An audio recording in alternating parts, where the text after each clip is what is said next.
All right. Hello, everyone. Good evening, good morning, depending on where you are in the world right now. And welcome to Bike Minds. It's very exciting to have you here. My name is Matt Pinder. I'm going to be your host for tonight. My day job, I am a bicycle infrastructure designer, and I work at a company called Alta Planning and Design. But by night, one of my activities is organizing the Bike Minds storytelling event series. I am one of the co-founders of this event and the host. And I'm going to tell you a little bit about Bike Minds to start things off. We are a storytelling event featuring positive and inspiring stories relating to cycling. Our mission is to change the way that you think about people who ride bikes. And we do that through the power of storytelling. Our goals are to create a space for positive and inclusive conversations about cycling, provide space for storytellers with a diversity of backgrounds and experiences, to promote the idea and importance of a culture of cycling, and to depoliticize cycling by advocating with personal stories rather than statistics. Bike Minds started 3 years ago at a coffee shop in Toronto. And since then, we've grown to 2 cities and then 3 cities. And now the global pandemic has taken us online, which has allowed us to go into an entirely new front. And we are live tonight in more than 10 countries, and we have storytellers from all over the world to share stories tonight. The theme of tonight's Bike Minds event is Bikes and Empowerment. We're going to hear stories of how cycling empowered people to bring change to their own communities. We have storytellers, as I mentioned, from 5 different countries, from Japan and Australia, where it's already tomorrow, and from Argentina, Mexico, and Ecuador. As a special feature tonight, we partnered with the Bicycle Mayor program. 3 of our storytellers are bicycle mayors, and a little bit about that. The Bicycle Mayor and Leadership Network is a global initiative to accelerate the progress of cycling in cities by highlighting and supporting the role of civil society in enacting lasting community-driven change. Bicycle mayors are the human face and voice of cycling advocacy in a city. We connect these change makers across a global network to create greater visibility and facilitate knowledge, ideas, challenges, and solutions to create a radical shift. The Bike Mayors Network was initiated in 2016 with Amsterdam's first bicycle mayor, and it has now grown to 100 advocates from cities in more than 34 countries. If you tuned in for our last Bike Minds, you may remember that we had 2 bicycle mayors from Canada, and now we have 3 more joining us tonight, in addition to storytellers from Australia and Japan. So here's how tonight is going to go. You're going to hear from each of those 5 storytellers. They're going to tell you a story that's around 7 minutes long. And after each story, we're going to take audience questions. You're going to do that by submitting questions through the Q&A feature in Zoom. And please feel free to do those throughout the stories, as after each story, we'll be looking for those questions to ask the storytellers. And then when we get through our 5 storytellers and those round of questions after each one, we'll have a short group discussion at the end. So please consider submitting a question for the group discussion as well. And then we plan to wrap up around 9:15 Eastern. That is about an hour and 15 minutes from now. You also see that the chat function is enabled. Please use the chat to share commentary about stories as storytellers are presenting, but please keep it positive and keep it appropriate. We do have moderators who will be taking care of that. And then again, please use the question and answer feature to submit questions for the storytellers. So without further ado, I'd like to hand off start introducing our first storyteller, ARELI CARREON. ARELI is a founding member of Bicicletas AC in Mexico City, which has promoted the use of bicycles as a means of transportation and as a means to create more humane cities since 1998. ARELI was elected Bicycle Mayor of Mexico City during the 6th World Bicycle Forum. She is the co-author of Mexico City's Urban Manual for Urban Cycling, among other documents on urban cycling and public policy. She is a member of the civic coordination of 35 organizations promoting the recognition of the right to safe, accessible, and sustainable mobility in the Mexican Constitution that will mandate the passing of the first road safety law in Mexico. Please take it away, ARELI. We're all excited to hear your story. Hello, everyone. I hope that you can see my full screen. I'm not very well at this technology. I think it's not coming right. Oh my God, again. Sorry. No problem. Sorry about that. I'm not very good at this.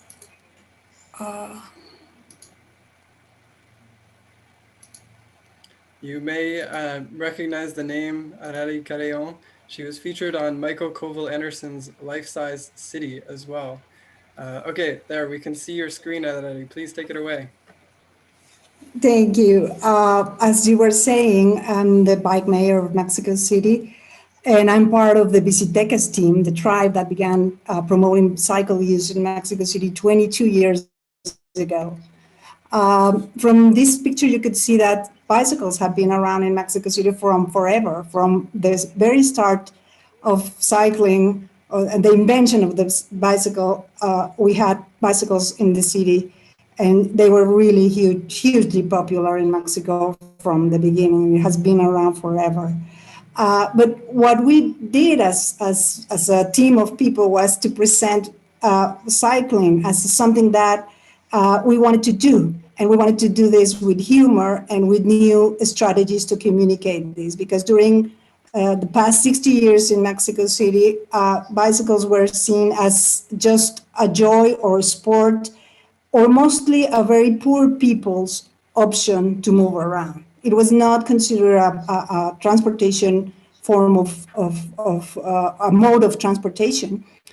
So we decided to try to use all the tools available to do that. So we began doing these night rides at Wednesday night. We come together as some friends. We actually didn't knew each other. We kind of met at the streets and began being friends. And from being friends and having meetings with pizza and pasta and beers, we began saying, why don't we do something to promote cycling in Mexico City? And we were very young. The only thing that was common between us was the love for cycling. And we decided to do these night rides on Wednesday night. We have been doing this for 22 years in a row. And we created a family around this group of friends. Very quickly became a group of a family promoting all sort of initiatives in Mexico. So I'm going to show you some of the things that we did. This is one of the things that was more dangerous, that when in Mexico City they began to do elevated highways. We said no in many different ways, argue why this is not a way of solving congestion or pollution. And the very day that they inaugurated this infrastructure, we were there saying, no way you can do this. And we gained a lot of press because of this. We also organize activities and events. We invented 10 years ago the Mexican National Congress to gather all the cycling groups in the country, and from there, the Bici Red Mexico, the big network of cycling organization, was founded. Also, with this guerrilla bike lane that we painted by hand, you can see that in the back, the Mexican Congress, because we were demanding investment and money for cycling infrastructure. And they were not paying attention, so what we did is to go and paint this guerrilla bike lane with our own hands. We also did this kind of flash mob, and we did this in 16 cities in Mexico to promote the change in the laws that allows pollution, different pollutants in the air. And we, through these sort of actions, these among other many more like this, showing the particles and the pollutants that we are putting the cars are polluting the air with. We managed to get a better law on pollutants. We also did this sort of actions to gather attention on road safety. Here you can see a law, like a girl dressed up as a law in front of the police station saying, you need to do this because you are running over the law, and we are being hit and getting killed because of this. And we've done different things as well. This photo is the first attempt to have a coalition to work on road safety. This happened 5 years ago, and as Matt was saying, now we managed to change our national constitution through this group of organizations, this coalition, and we are heading up to build together, along with the deputies in the Senate, the first Mexican law on mobility and road safety. We also did a lot of other exercises and gathering of people. This is where the cycling community in Mexico made a commitment to respect the pedestrians. And here you can see representatives of the pedestrian movement in Mexico, as well as many of the representatives of different cycling organizations in Mexico. And this picture also shows how we managed to change and actually write the Mexico City transit law, which is a big hit for us, since Mexico City is one of the largest, the largest city in our country, and one of the largest cities in the world. So if we do this small change, you really do a big shift on how things are being considered and thought of in the full country. We were able also to organize, and we met a lot of friends and people on the World Bicycle Forum that we organized, as well as this kind of activities. As this, you can see the biggest plaza, the central main plaza of Mexico, and we did this big cycling bicycle with a lot of people dressed up in red. One of the things that we embedded in Mexico, which is very nice, is this ride for people that has problems to see, and so the person that goes in the front can drive, and the other people can pedal and enjoy cycling with no need to have the side. No, and this is called Paseo a Ciegas. It began as an experiment, and now it's a ride that is being done and replicated in many other Latin American cities. We've done a lot of other, this is a ride on heels that is very popular, and maybe I don't need to tell why, it's really something to see and to enjoy. We also did this nude bike ride, and it's done every June for, I guess, 7 years now. We have this network of people working to stop crashes and death. And this is, as I said, being very powerful to change laws and to change the reality for cycling. And one of the things that is also very noticeable, and I think it's worth sharing, is that the cycling community has been really solidarian and really active. And in 2017, when we had this big earthquake, the community went out to help and was the only way of transportation that could carry around goods when everything else was not working, not public transit, not anything else was moving but bicycles. And we did this assistance after the earthquake. It gained us a lot of respect and recognition, not only in Mexico City, but throughout the country.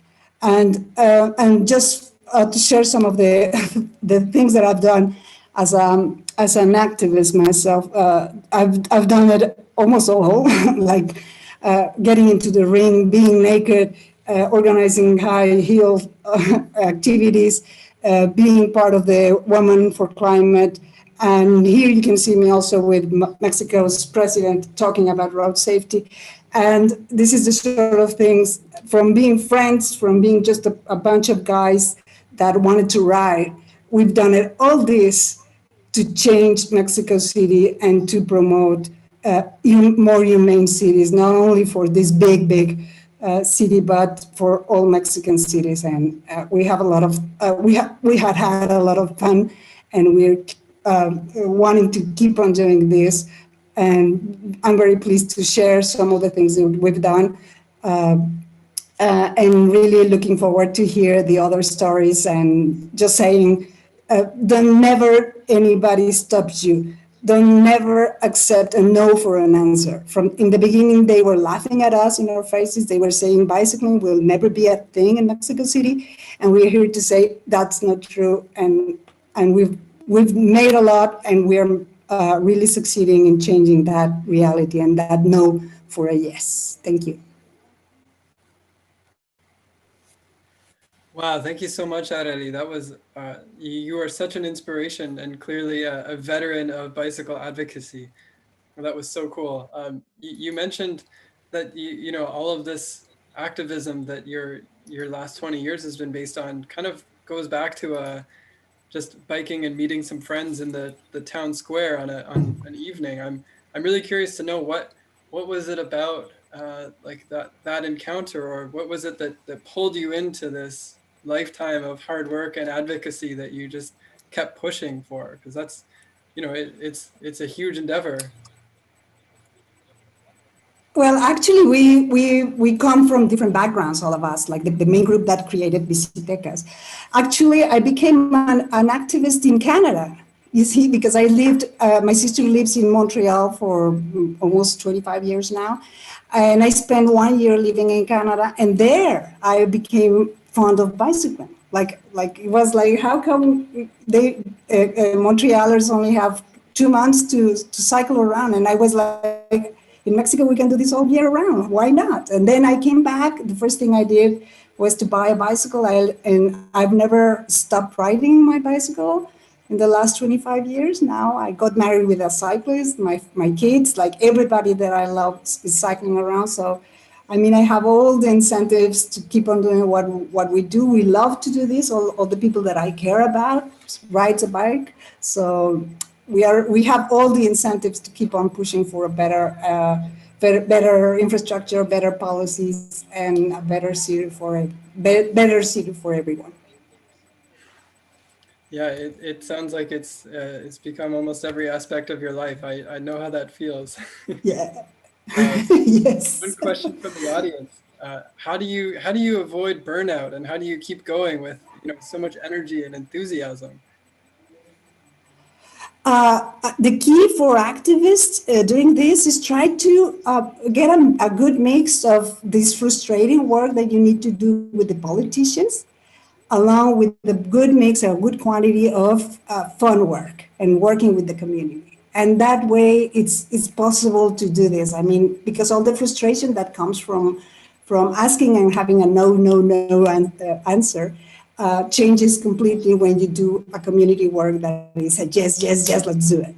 And one other thing that is very important, I would say, to keep on working and to keep on pushing things around is to work as a team, because I can get tired, but then there's another guy, there's my other friend that's, you see, and we kind of share this leadership and this energy. And that's the way we've managed to get 22 years in a row working and advancing the bicycle agenda, but as well doing that independently. Like, we don't depend on funds on the government or any particular or enterprise or anything. We depend upon ourselves. So we are really independent and we can do whatever we want. So we are very free to experience and to create new things. One of the last big thing that we did, not only is the law, but also we rescue 1,600 cycles from the Jump company. We bought them and we are putting them out. We are currently working to make them out with the first community shared bike system in Mexico and maybe in Latin America. Wow, it sounds like you could tell a whole Bike Mind story just about that, because I really wish I could add more. But I'm going to now introduce our next storyteller to our virtual stage for tonight. Thank you so much, ARELI. We'll see you again at the end. Thank you. And I'm going to introduce JIMENA Perez Marchetta. JIMENA is a bike enthusiast, passionate social worker, and feminist who believes in the power of teamwork towards encouraging sustainable mobility. She is the founder of Argentina en Bici, a national organization created by civilians. Also, with some of her friends, she created La Bicibus Salta in the city of Salta, Argentina. JIMENA is the bicycle mayor of Salta City and has a diploma in leadership for transformation. In 2020, she was elected as a remarkable woman of transport by the TUMI organization. And in 2017, JIMENA co-designed and installed the first private use bike hangar in Latin America. Please take it away, JIMENA.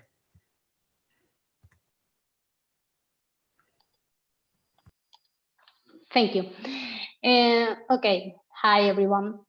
Do you remember the day you started to use the bicycle as a means of transportation?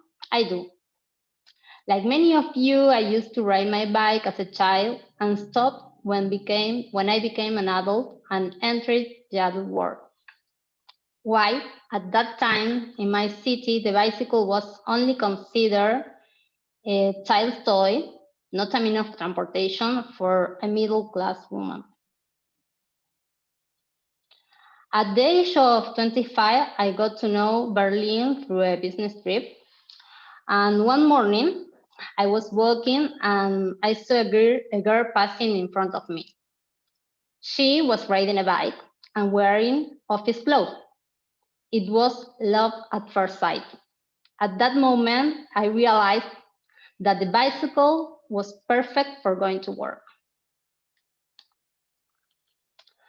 So I went back to Salta, my city, and bought the cheapest bike in the market and started to move childly on two wheels. For many years, everything was beautiful and perfect until I got pregnant. Suddenly, all the fears and social pressure took over my freedom. I was able to ride my bike only for the 3 months of pregnancy, and then I had to stop. I was afraid. It could be harmful to my baby. I had lots of fears founded in unfounded common sense and the little information available. That's how, for almost 1 year, I didn't use the bike. First, the pregnancy. And then, when my son was little, I didn't find a suitable device in the market to carry himself safely.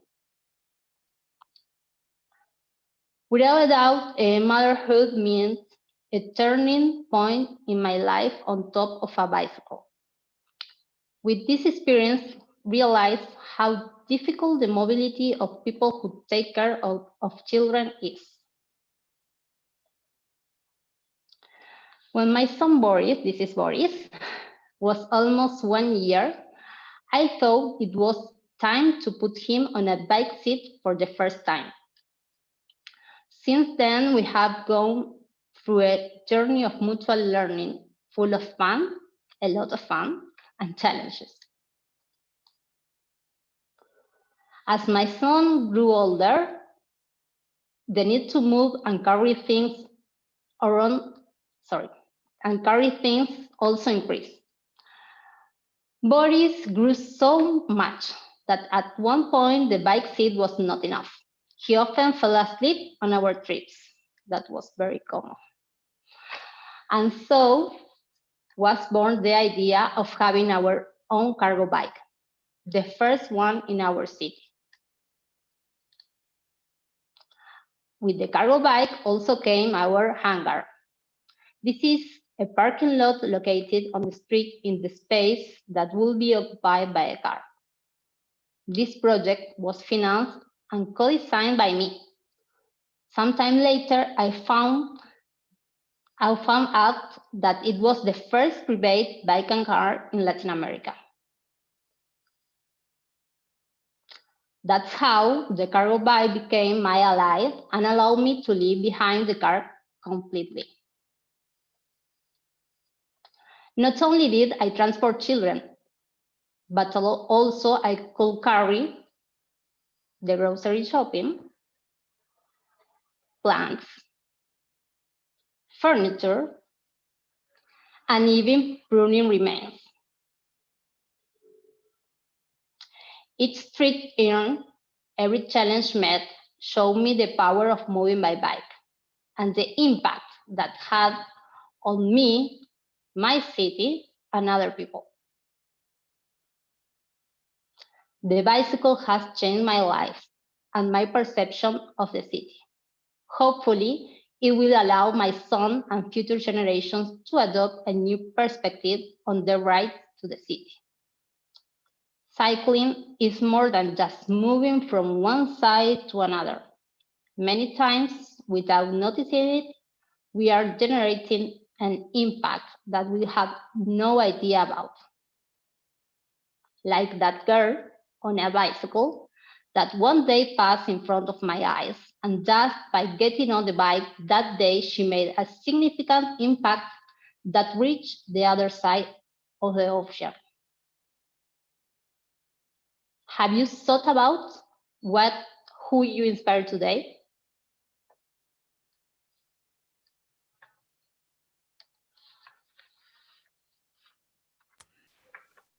Thank you so much, Jimena.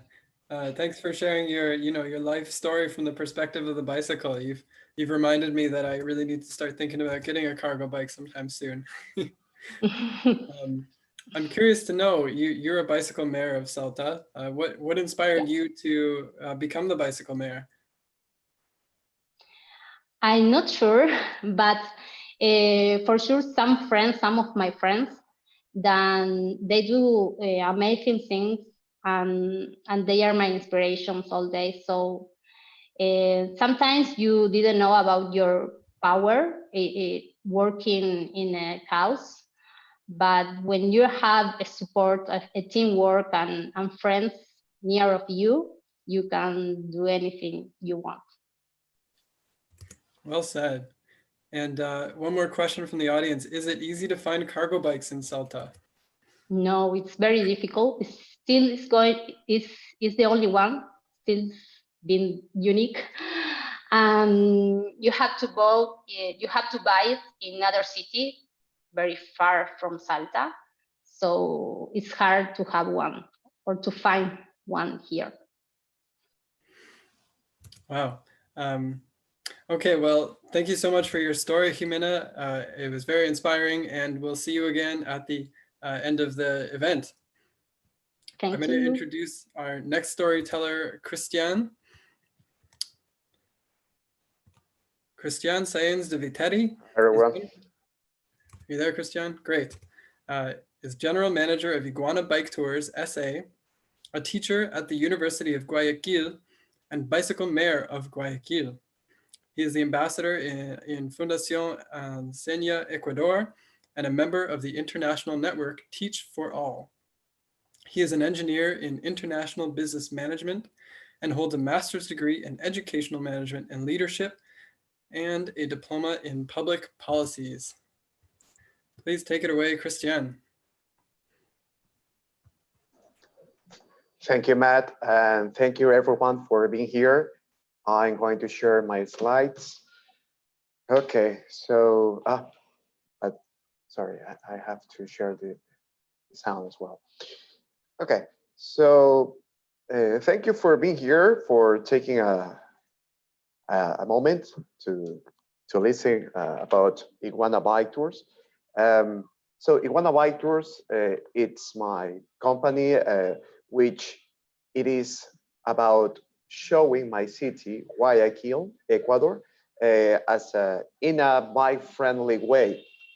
So I want to share with you a quick video about what is Iguana Bike Tours about. Turismo en bicicleta, ese es el nuevo concepto que impulsa. Sorry, it's in Spanish, you know. Okay, I'm going. It's in Spanish. But... Turismo en bicicleta, ese es el nuevo concepto que impulsan en Guayaquil y que tiene el apoyo de la Cámara de Turismo del Guayas, el Consulado de Estados Unidos y también el municipio de la ciudad. Conocer los principales atractivos turísticos de Guayaquil a través de recorridos en bicicletas es el proyecto que presentó CRISTIAN SAENZ, propietario de Iguana Bikes Tours. Nosotros lo que hacemos es mostrar a los turistas que vienen desde varias partes la ciudad en bicicleta, creando felicidad, ecología. Se trata de un nuevo concepto de turismo para la urbe porteña, luego que hay una respuesta favorable por parte del municipio con respecto a las ciclovías en la ciudad. Vamos a tener una reunión con el alcalde. Creo que a buena hora ha sucedido aquello, por algo se dan las cosas, el alcalde se ha retractado. El proyecto cuenta con el apoyo del Cabildo, la Cámara de Turismo del Guayas y el Consulado de Estados Unidos en la ciudad, que impulsa iniciativas de jóvenes emprendedores. Todd Roll, denominado el embajador de la bicicleta, quien se dedica a esta actividad en Portland, Oregon, señala que Guayaquil tiene un gran potencial para recorridos a bordo de dos ruedas. Las calles son perfectas para bicicletas. Es solamente que la ciudad tiene que darles el derecho de un poco de espacio. 2 metros en algunas calles es suficiente. Y este malecón, yo caminé este malecón anoche, por primera vez. Ese es quizás lo ideal. Con esta idea concuerda el cónsul de Estados Unidos en la ciudad. Yo personalmente me animo mucho por esta iniciativa. A mí me encantaría tener más oportunidad de salir en bicicleta por Guayaquil. Tengo 2 hijas pequeñas y no siempre es fácil encontrar un espacio seguro donde podamos salir a pasear en bicicleta. Así se promueven los ciclopaseos turísticos en Guayaquil. Marta Navarrete, Telegrama Noticias. So what the bike tours start in 2015. Actually, I started before that formal date. I used to do couch surfing and warm showers, which is take a moment with foreigners and tourists and showing the city on bikes. So one day in a park, which name is Iguana Park, or Parque de las Iguanas, which is a common animal here in Guayaquil, some tourists told me, why don't you do this as a business? You should do that because it's incredible.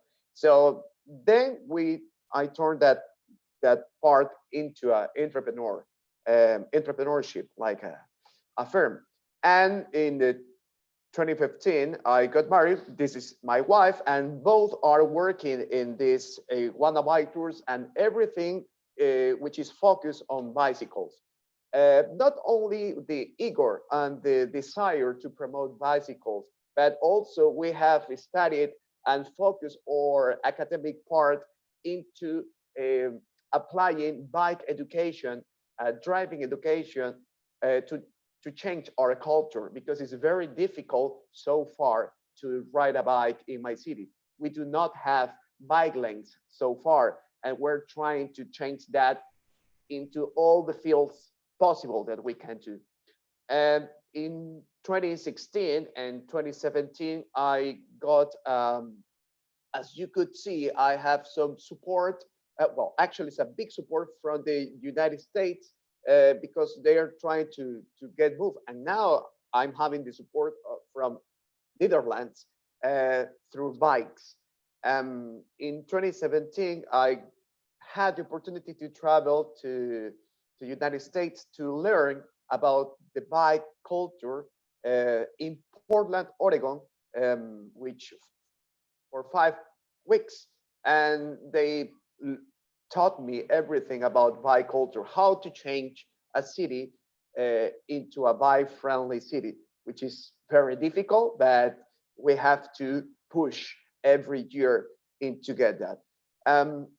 The following year, 2018, the program was Young Leaders of the American Initiatives, which is an incredible program. I suggest to learn about this program because it's totally free. It gives you the opportunity to learn totally free, and then to have a good relationship with the United States in this case.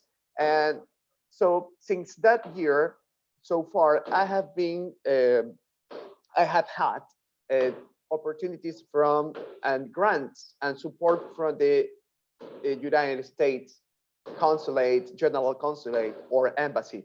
So in that year, 2018, I had or I visited some authorities in Guayaquil. It is very important to mention that my city is very political. So everything is like, you have to talk with the mayor, you have to go, you have to knock doors, and you have to push. And if they can see you with some foreign support, things could be easier. So if you go by yourself, you will never get opportunity. But if you have some international support, like for example, this right now, like Bike Minds, things could change a little bit. So knowing that, I got that opportunity and tried to push more in order to have bike lanes, in order to create a bureau to propose, to push new ideas to get my city into a bike-friendly city. So Iguana Bike Tours, in the tourist part, we receive tourists and then we show the city on bikes. But also we used to give seminars in universities, in institutions according to all the bike responsibilities. And also I write some papers to show that it is important to put the academic part into this way. So this was one of my articles in magazines according to what we have learned in Iguana Bike Tours and what we can propose as not only as a person or people, but also like institutions that support this idea to get Guayaquil in a bike friendly. So this is examples about what we do or we used to do before the COVID-19, because tourism, it's now terrible. We don't have the same amount of tourists that we used to have in the like last year, for example. So we used to show the city on bikes. People, this is happiness. People are like, wow, this is a beautiful city. I didn't know that Guayaquil was like this. So riding a bike gives you the opportunity to get into places that it is impossible to go if you hire a car, for example, or you get on a bus. Also, it is impossible if you just do a walking tour, because my city is really big and one opportunity is to go on by riding a bike. It's enjoyable, it's very fun. Also, we used to, or we still work with the authorities of transportation in order to encourage them to ride bikes to patrol the city. So we work with them as well. So this is not easy, but we are pushing every year in order to make or to knock the doors of the authorities of the city and tell them, hey, could you try once to push the society or the community of my city to have bikes, more bikes on the city? So this lady that you can see, she's the boss of the tourism, or the lady who can gives us the opportunity to bring happiness to people on bikes. So she didn't bet actually for bicycles, but once she tried, she realized that people were happy for that by riding bikes, and it's cheap, it's enjoyable, it could bring people together and all that. So now the city hall from Guayaquil is like more friendly or more bike friendly. Now this year, before the COVID, we used to do the same.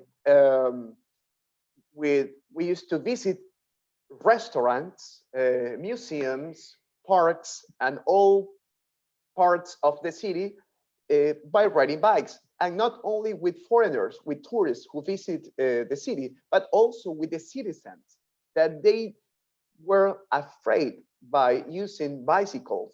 But now, okay, imagine that we can go by riding bikes, and we have the police, we have the transit people and all that. So don't be afraid by using bicycles, try to use. So people tried, and now they were happy.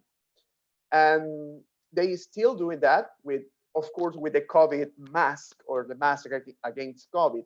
And besides that, we also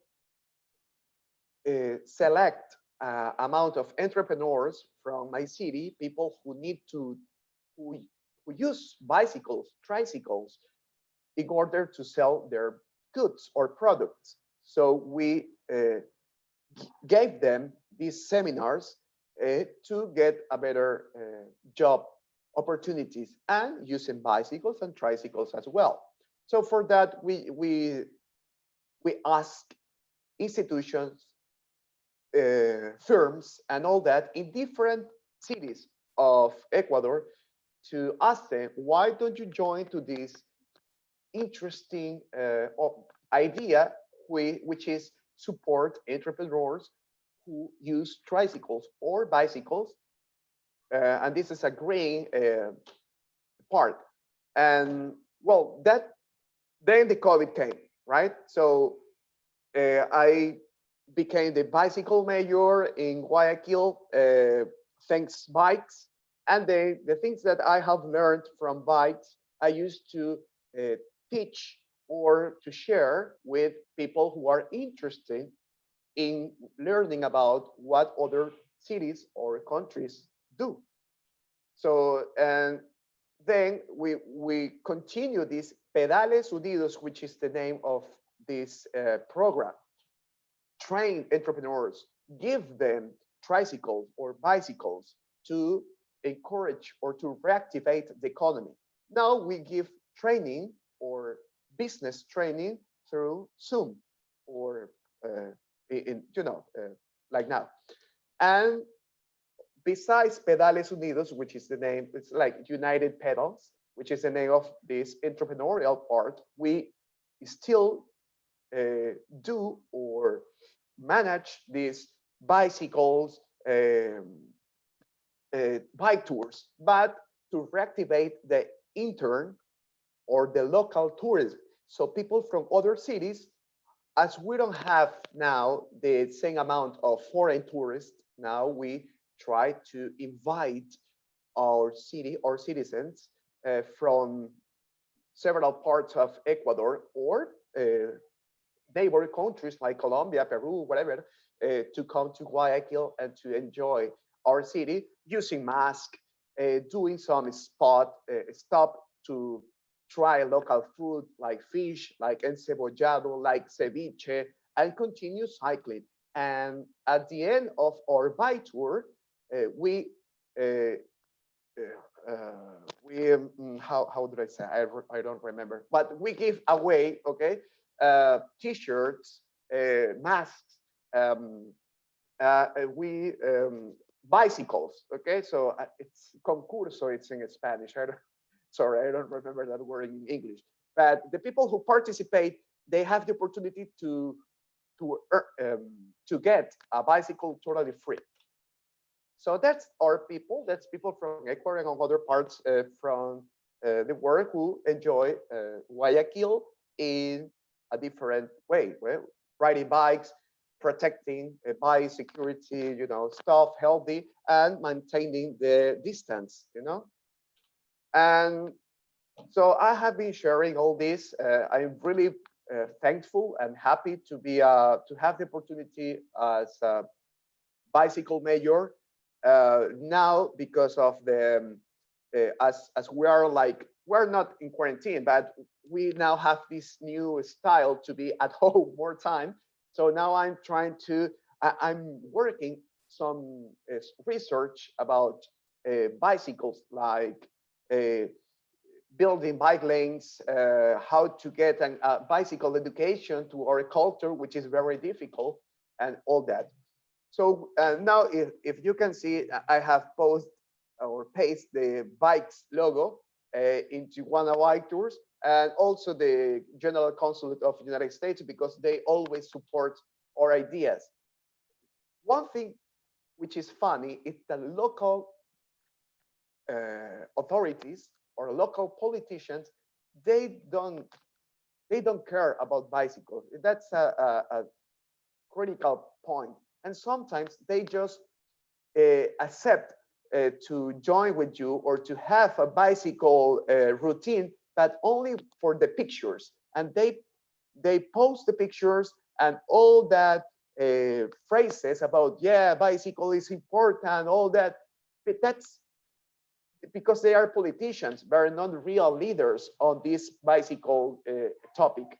So, but we continue still knocking the doors and to do things.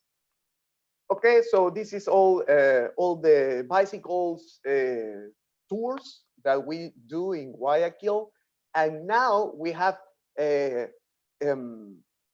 we are giving I don't know how to say that. We have now these Pedales Unidos. We retake this program to not only train entrepreneurs, but also give tricycles to selected entrepreneurs, or especially women who are single with 3, 4 kids and they don't have job. So we give them the opportunity, as they are entrepreneurs, so we give them tricycles. So they can, use those tricycles or cargo bicycles also to reactivate the economy, and they are not alone. We always support them. We have a WhatsApp group.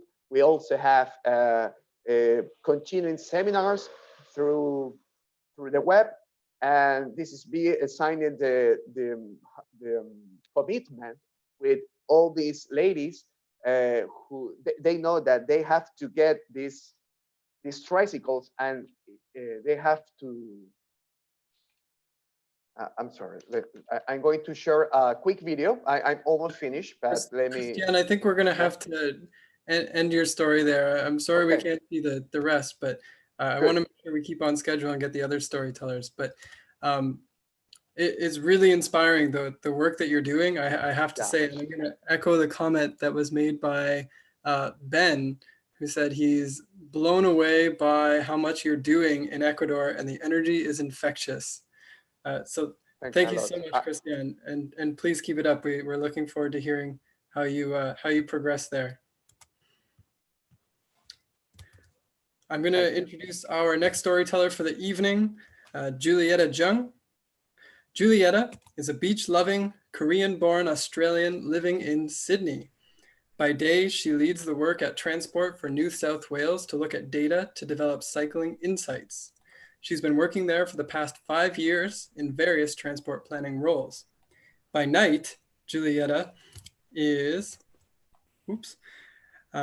better known as the founder of Sydney Night Rides, a community of people who enjoy riding bicycles. Sydney Night Rides is not a cycling group, and it's not an advocacy group. It is a safe space for people to enjoy a ride around Sydney at night. Please take it away, JULLIETTA. Oh, and Hi. Turn off your video. I turn off the video? No. Oh, no, Hi, this is JULLIETTA from Sydney, the founder of Sydney Night Rides. That's me at the front there. Similar to Jimena, my story starts with the tragic, or not tragic, riding with friends after school, introduction to cycling, and then my bike interest drops off. I became a vegetarian about in my teens. And then when I started living in Japan and France, when I was poor, car-free, I was carefree and happy riding my bike. I also decided to then sell my car because I didn't see a need for it anymore. But when I got back to Australia, the bike interest dropped off again. It felt, I missed a step. My PowerPoint's dead. I watched a movie called Bikes versus Cars, and that's when the bike riding kicked off. And after I watched Bike versus Cars, I created a bike riding group called Sydney Night Rides. It was such a massive inspiration for me to see people just enjoying their environment, their city, and sharing that with other people. So that was my inspiration for kicking off Sydney Night Rides in June 2015. I posted up on Facebook. It was just a random event asking people if anyone wanted to ride around Sydney with me. I had one random dude tell me that he didn't have any friends to join in and to go gentle. I thought, all right, I don't know what I'm doing, but yeah, okay, cool, come along. We just ran around Sydney with our silly lights and created a little fun little group. I learned as we went along, people started to trust me for some reason. I had no qualifications in this space. I just wanted to ride with people, but I think the more that people trusted me or looked to me, I grew the confidence, and it kind of became this perpetuating esteem building cycle. The group grew, and I managed to collaborate with another girl who was in Sydney and from France and also enjoyed bike riding. And not just bike riding, but it was more about the connection with people and allowing people to see their city in a different way, rather than viewing themselves as cyclists. I really harp on the fact that it's not really an advocacy group. I know a lot of people have channeled their energies from the community building to advocacy. ARELI, JIMENA, and CRISTIAN. But I really tried to focus less on advocacy and politics and all the negativity going around, and try to encourage people to just be present. These are some of the rides that we've done around Sydney to emphasize what was happening in our society. At the time, we had the marriage equality vote going on through Parliament. So a famous street artist, Scotty Marsh, did this street art of our Prime Minister and encouraging the yes vote for equality marriage. There was Martin Luther King. We're not in America, I'm in Australia, but we still have Indigenous people who have rights or don't have as many rights as some of us. And so I really encourage the group to touch base with what's happening in current situations. And then we do silly things like Christmas and going to the beach and going for a swim and overnight rides to different cities. The group now is around 2,000 members. Again, it's focusing on just enjoying the city. I think the success of the group is attributed from being different. I think Sydney is a very sporty, cultured city. We love our football. Football is different to football in every other country. It's the elongated ball. But using cycling not as a sport, it was different. It was just more about connecting to people.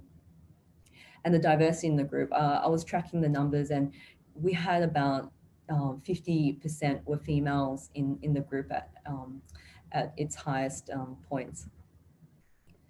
It's a representation. I lead the group, and Marie, myself, we're two females, not of Australian backgrounds.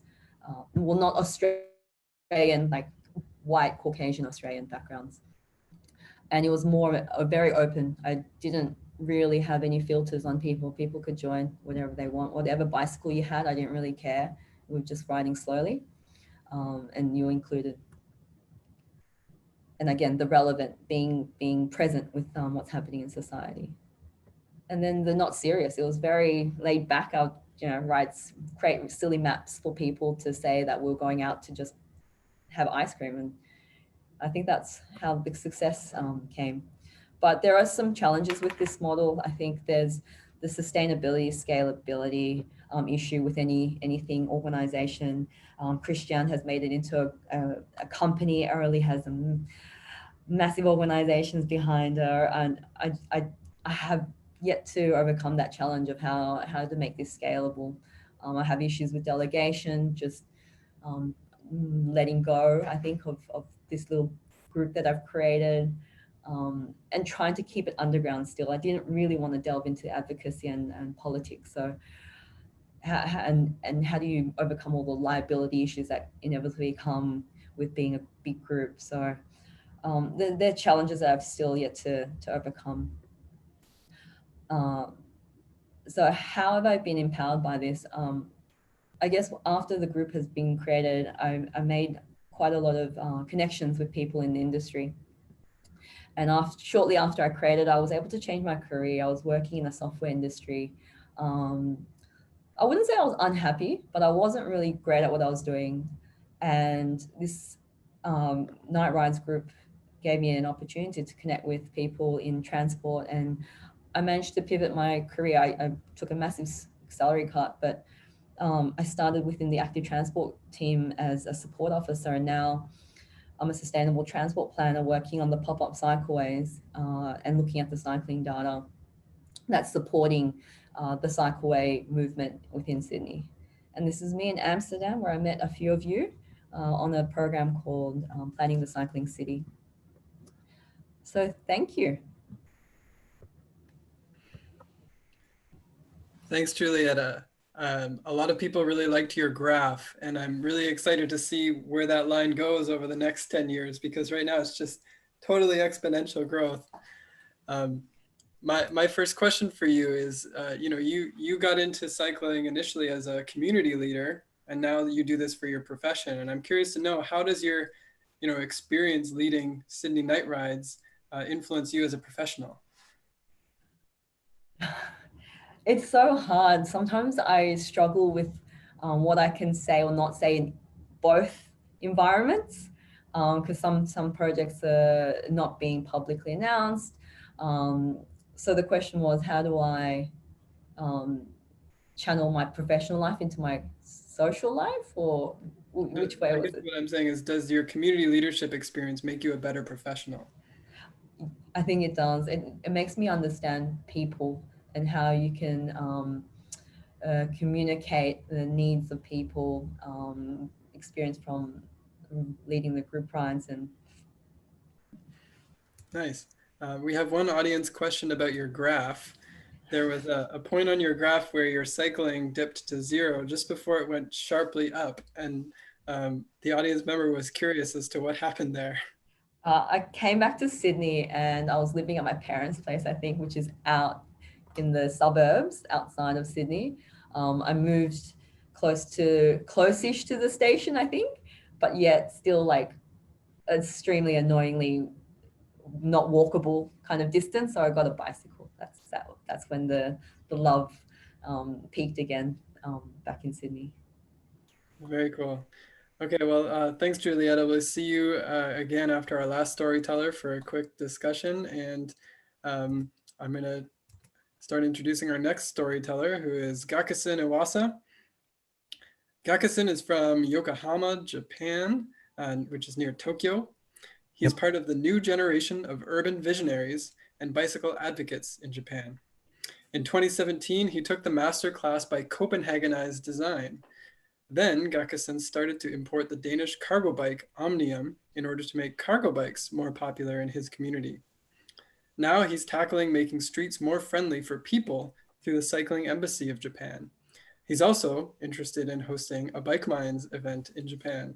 Thank you, your introduction. Take it away, GAKUSEN.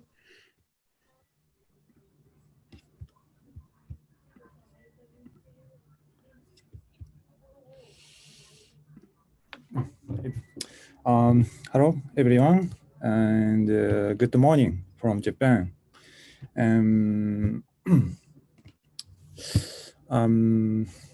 I started to think of who designed city after watching I'm also Bike versus Cars. We cycling embassy held a screening event. And no one told me about it when I studied architecture and urban urban designing in university. And actually, many of cities have been designed based on human scale, also in Japan before. It made me want to see such a city, especially modern city. So, luckily, I found the masterclass by Copenhagen's design in Copenhagen, 2017. So then I met a lot of people. They're using cargo bikes. She's selling flowers only when her day off, and this chef was using it as a mobile kitchen. I felt a big potential in cargo bike. It's possible to change street scene to more livable also in Japan. And I planned to import cargo bike to Japan. I asked Mikael from Copenhagen Design, and he introduced to me some cargo bike brand in Japan. In Denmark. And I had meetings with them, and I found almost of them produce their cargo bike in Taiwan. But I needed to import from Denmark, not from our neighbors, Taiwan. I understand they need to control their quality and branding, blah, blah, blah. But how about CO2 reduction and how about cost? And I came back to Japan, and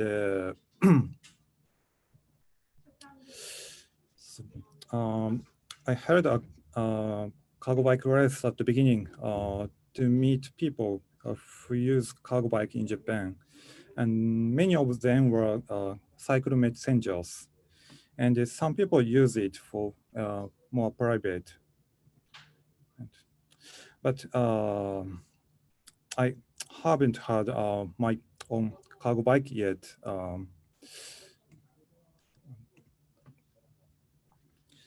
And I decided to visit Taiwan to get my own cargo bike.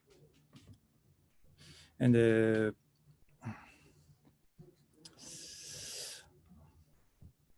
I met some good local cyclists there. He's selling a lunchbox, and now he got his own restaurant. And he is chairman of Taiwan Urban Bicycle Alliance. He introduced to me Omnium in Taiwan. And it's what do you say? We could see such a guy, delivery guy, before, but now we can't see it. And so finally, I got my own cargo bike, and one 3-wheeler too. And I started to support local and small business, especially starting up. And now he has a small beer pub. And he's working on a local brewery. And now he's using a cargo bike to communicate with the people through local beer. And other my activity, we're installing this beer bike to Yokohama as a enjoyable transport. And I also organize a critical mass. It's to make a meeting up chance for local cyclists. And at last, we will hold a Cycle Messenger World Championship, Yokohama 2022. So please inform about it if you have a messenger friends. Okay, thank you.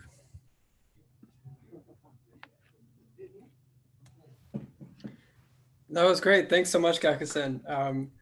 Such an interesting point that the cargo bikes were being made in your neighboring country, but they were going halfway across the world before being able to come back to you. So right on figuring that out. And I'm sure that's opened up access for many more people. One of our audience questions is, what is the most that you've ever carried on a cargo bike? Sorry.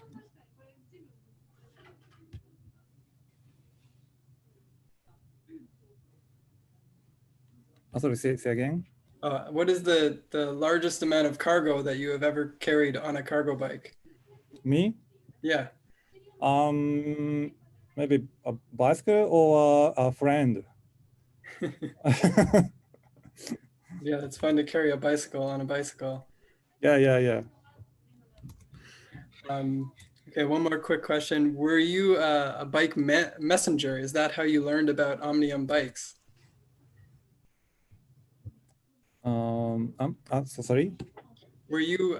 How did you learn about Omnium bikes originally?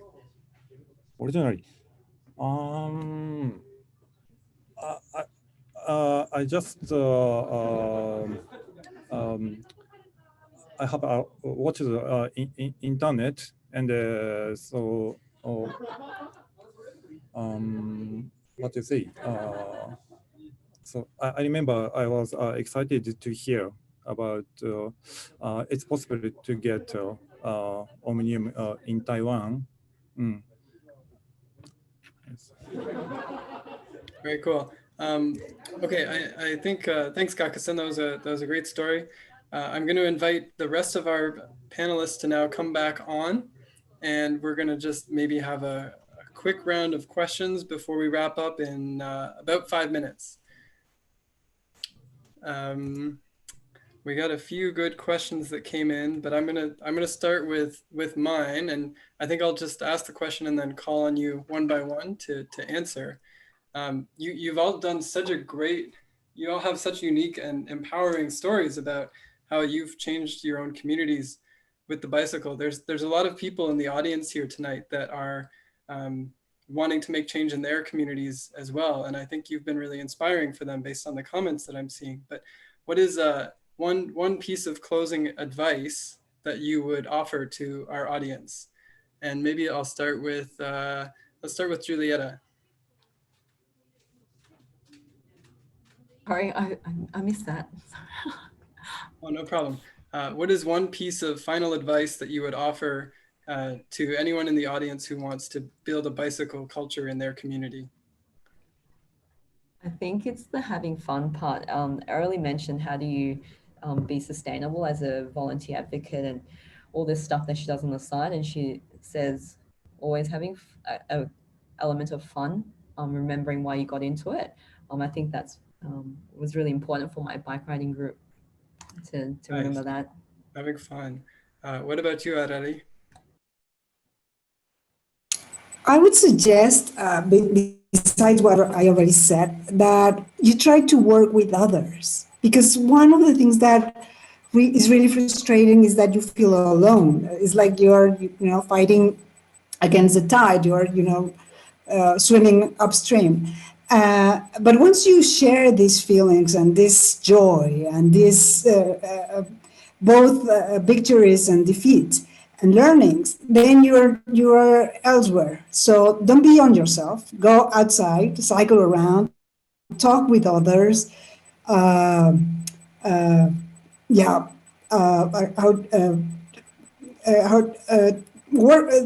ideas, have dreams, have crazy ones, and do some of those.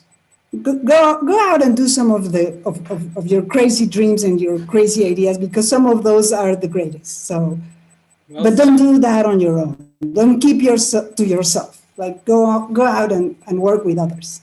Well said. What about you, Gakusen? what do you say? I think it's important to enjoy myself. So I showed to people how to use, especially about cargo bike, and so let's say one friend he's using cargo bike to how do you say, to carry his kids to kindergarten, and now he's kind of hero there. So let's say talk with a friend how to develop a cargo bike, what we can, and maybe it's most important to organize community. Yeah, very good point. One of the best ways to bring other people in is just to be an advocate yourself and teach people how to, do one thing, use a cargo bike, ride a bike. What about you, Christian?